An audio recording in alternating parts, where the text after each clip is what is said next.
પ્રકરણ 1 ક્યાંથી જોવું? અલગ અલગ બાજુએથી જોવામાં આવતી વસ્તુઓ. અહીં બે મિત્રોએ એક જ મોટર કારનું ચિત્ર દોર્યું છે. હવે આપણે જોઈએ કે શું આ બંને ચિત્રો સરખા છે કે નહીં. જુઓ, અહીં એક મિત્રએ મોટર કારનું જે ચિત્ર દોર્યું છે તેમાં મોટર કાર મોટા ખોખામાં મૂકેલા નાના ખોખા જેવી લાગે છે, જ્યારે બીજા મિત્રએ દોરેલું ચિત્ર કંઈક આ પ્રમાણે છે.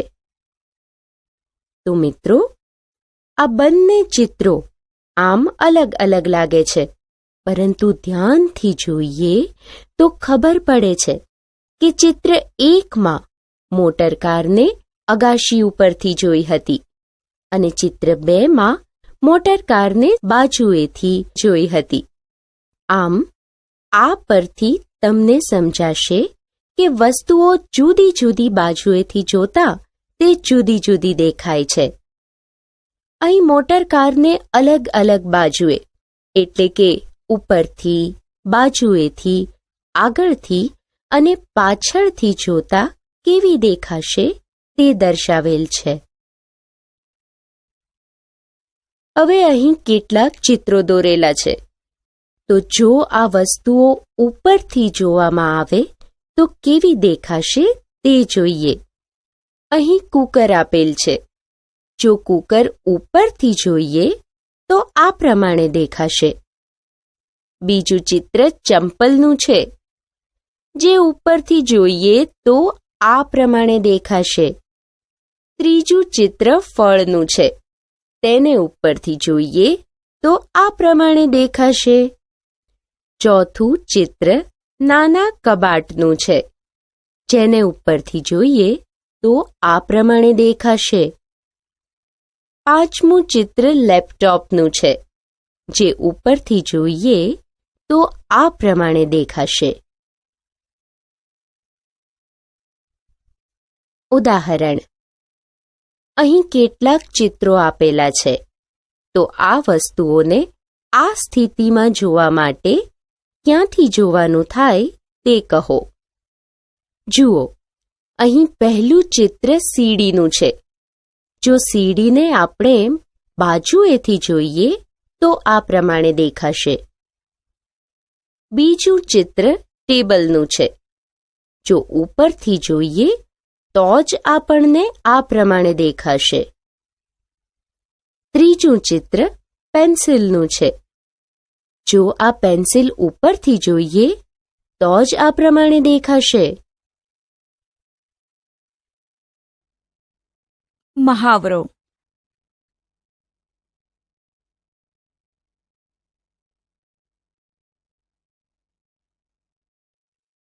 રંગોળી. મિત્રો, તમે ક્યારેય રંગોળી બનાવી છે? દિવાળીમાં તમારા ઘરે તમારી મમ્મી કે બહેન આ પ્રકારની રંગોળી બનાવતા હશે. આપણે તો દિવાળીમાં જ રંગોળી બનાવીએ છીએ. પણ શું તમને ખબર છે એવું રાજ્ય જ્યાં દરરોજ રંગોળી બનાવવામાં આવે છે? તે રાજ્યનું નામ છે તમિલનાડુ. તમિલનાડુમાં દરરોજ સવારે ઘરના આંગણે રંગોળી બનાવવાનો રિવાજ છે. આ રંગોળી કલર તેમજ ફૂલોથી બનાવવામાં આવે છે. તેઓ ટપકાઓનો ઉપયોગ કરીને રંગોળી બનાવે છે. રંગોળી એટલે સુંદર ભાત, પેટર્ન. અહીં દર્શાવેલ રંગોળીઓને ધ્યાનથી જુઓ. અહીં ભાત, પેટર્ન બનાવવા માટે ટપકાઓ આપેલા છે અને આવી રંગોળીના 2 નમૂના દોરેલા છે. આપણે આ ભાત કેવી રીતે બને છે તે ફરી જોઈએ.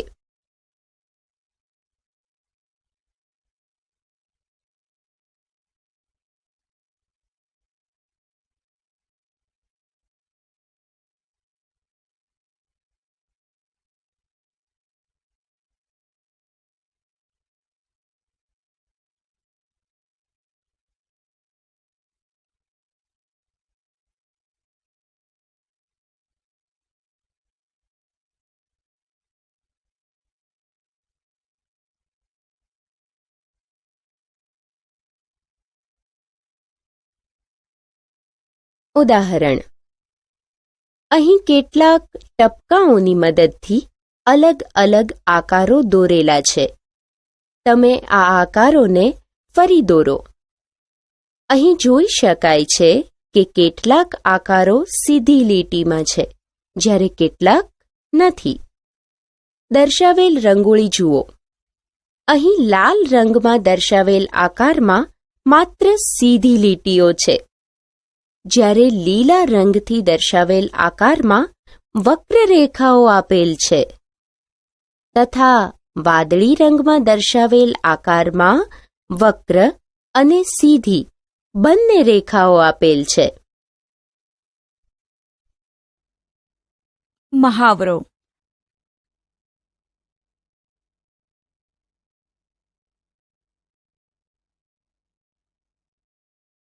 ઉદાહરણ: અહીં કેટલાક બિંદુઓની ગોઠવણી આપેલ છે, તો તેમાં આપેલ વસ્તુઓના ચિત્રો દોરો. 1. પતંગ. 2. પાંદડું. 3. ફૂલ. ઉકેલ. 1. પતંગ દોરવા માટે આપણે આ પ્રમાણે લીટીઓ દોરીશું. 2. તમને યાદ છે પાંદડું કેવું દેખાય? જો, આ રહ્યું. પાંદડું આપણે આ પ્રમાણે દોરી શકીએ. 3. ફૂલ બનાવવા માટે આ પ્રમાણે રેખાઓ દોરવી પડે.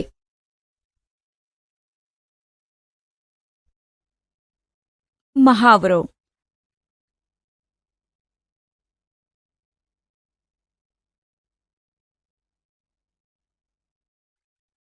દર્પણમાં અડધો ભાગ. જેવા સાથે તેવા. અમીના એક દિવસ ચિત્રકાર પેઇન્ટરને મળી. તમે મારું ચિત્ર દોરી શકશો? હા, જરૂર. હું તેની કિંમત ₹200 લઉં છું. થોડા સમય પછી પેઇન્ટરે તેને ચિત્ર બતાવ્યું. અમીના, આ તને કેવું લાગ્યું? પણ આ તો માત્ર અડધું જ છે. બીજું અડધું બરાબર આવું જ છે. તો સંપૂર્ણ ચિત્ર મેળવવા માટે અરીસો, દર્પણ મૂકો. હવે મને મારા પૈસા મળશે? અમીનાએ તેને ₹100ની નોટ આપી. પરંતુ આ તો અડધા જ પૈસા છે. બીજા અડધા બરાબર આવવા જ છે. તેથી પૂરા પૈસા મેળવવા માટે નોટની બાજુમાં અરીસો મૂકો. આ પરથી કહી શકાય કે ચિત્ર અને નોટ બંને દર્પણમાં જોતા તેના જેવા જ સમાન દેખાય છે. અહીં ચિત્રકારે બીજા ઘણા ચિત્રો બનાવ્યા છે, જેમાં તેણે અડધો ભાગ દોર્યો છે. આ ચિત્રોનો બીજો અડધો ભાગ દોરો અને વસ્તુઓ કઈ છે તે શોધો. સૌપ્રથમ પહેલા ચિત્રનો બાકીનો અડધો ભાગ દોરીને જોતા બનેલું ચિત્ર કોનું છે તે ખબર પડી ગઈ ને? પતંગિયાનું. બીજા ચિત્રનો બાકીનો અડધો ભાગ દોરીએ તો આ ચિત્ર દીવાનું બને છે. ત્રીજું ચિત્ર પૂરું કરીએ તો બિલાડીનું ચિત્ર બને છે. શું બધા જ ચિત્રો આ પ્રમાણે અડધા દર્શાવી શકાય? ચાલો જોઈએ. અહીં કેટલાક ચિત્રો આપેલા છે, જેના અડધા ભાગ આ રીતે કરીએ તો બંને ભાગ સમાન થતા નથી. ઈયળ, કપ, ધ્વજ. ઉદાહરણ: અહીં આપેલા ચિત્રો જુઓ. શું ટપકાવાળી રેખાથી દરેક ચિત્રનો અડધો ભાગ દર્પણમાં બરાબર તેના જેવો જ દેખાય છે કે નહીં તે જણાવો. ઉકેલ. જુઓ, અહીં આપેલ ટપકાવાળી રેખા દરેક આકૃતિના 2 ભાગ કરે છે. પ્રથમ આકૃતિમાં ટપકાવાળી રેખા આગળ દર્પણ રાખવાથી એકદમ સમાન જ દેખાય છે. જ્યારે બીજા ત્રિકોણમાં જો આપણે દર્પણ રાખીએ તો તે ભાગ સમાન મળતો નથી. ત્રીજી આકૃતિમાં ટપકાવાળી રેખા આગળ દર્પણ રાખવાથી બંને અડધા ભાગ સમાન મળે છે. ચોથી આકૃતિમાં દર્પણ મૂકીએ તો બંને ભાગ સમાન મળતા નથી. પાંચમી અને છઠ્ઠી આકૃતિમાં ટપકાવાળી રેખા આગળ દર્પણ રાખવામાં આવે તો સમાન અડધા ભાગ મળે છે. સાતમી આકૃતિમાં પણ ટપકાવાળી રેખા 2 સમાન ભાગ કરે છે અને દર્પણમાં જોતા બંને ભાગ પણ સમાન દેખાય છે. જ્યારે 8મા નંબરની આકૃતિમાં ટપકાવાળી રેખા સમાન ભાગ કરતી નથી અને દર્પણમાં પણ સમાન દેખાતી નથી.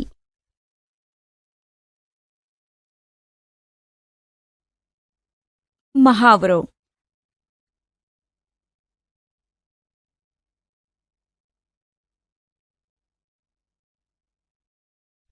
ઉદાહરણ. ટપકાવાળી રેખાનો ઉપયોગ કરીને આપેલા ચિત્રોને બરાબર એક સરખા દેખાય તેવા 2 અડધા ભાગમાં વહેંચી શકાય? ઉકેલ. ચાલો આપણે વિચારીએ કે ઊભી, આડી કે ત્રાંસી કઈ ટપકાવાળી રેખા દોરીશું તો સમાન ભાગ મળશે.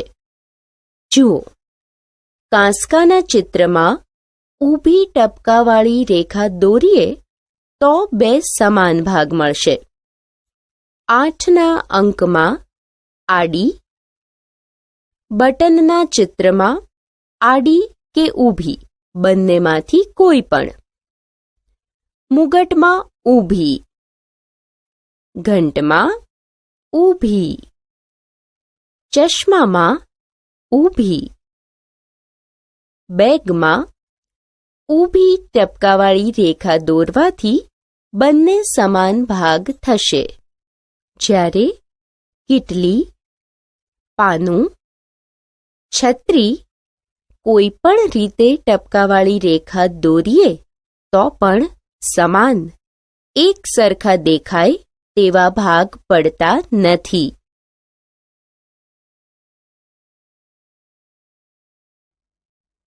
મહાવરો.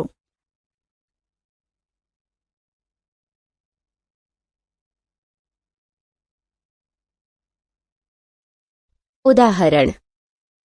અહીં કેટલાક અક્ષરોના અડધા ભાગ દર્શાવેલ છે. તમે તેના પરથી બાકીના અક્ષરોનું અનુમાન કરો. ઉકેલ. જુઓ, અહીં પહેલો અક્ષર આપણે પૂરો કરીએ તો એ બને છે. બીજો અક્ષર પૂરો કરીએ તો સી બને છે. ત્રીજો અક્ષર પૂરો કરીએ તો એચ.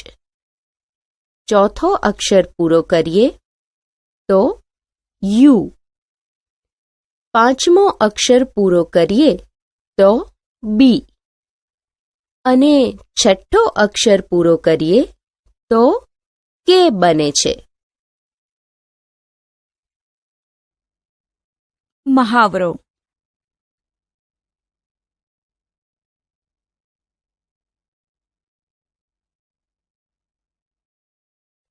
પ્રવૃત્તિ. મોહરું બનાવો. હવે હું તમને બિલાડીનું મોહરું કેવી રીતે બનાવી શકાય તે શીખવીશ. કાગળનો એક ટુકડો લો, તેને વચ્ચેથી વાળો. એક બાજુ ચિત્ર દોરો. કાતરનો ઉપયોગ કરીને તેને કાપો. હવે ગડીને ખોલો અને આંખો, નાક વગેરે બનાવો. તેમાં રંગ પૂરો અને પાછળના ભાગે રબર બેન્ડ બાંધો. તમારું મોરું તૈયાર.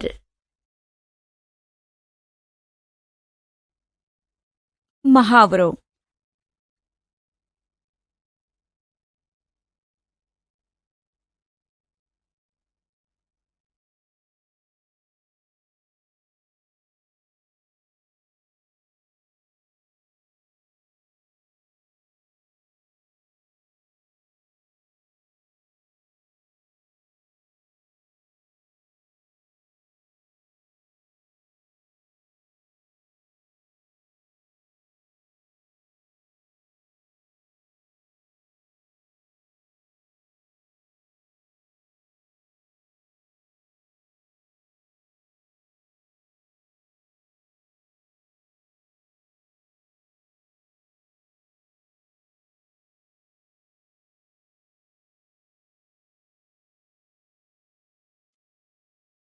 આપણે શું શીખ્યા? વસ્તુઓને જુદી જુદી બાજુએથી જોતા કેવી દેખાય છે તે શીખ્યા. ટપકાઓની મદદથી જુદી જુદી ભાત એટલે કે પેટર્ન બનાવતા શીખ્યા. ટપકાવાળી રેખાનો ઉપયોગ કરીને અડધા ભાગની સમજ મેળવી.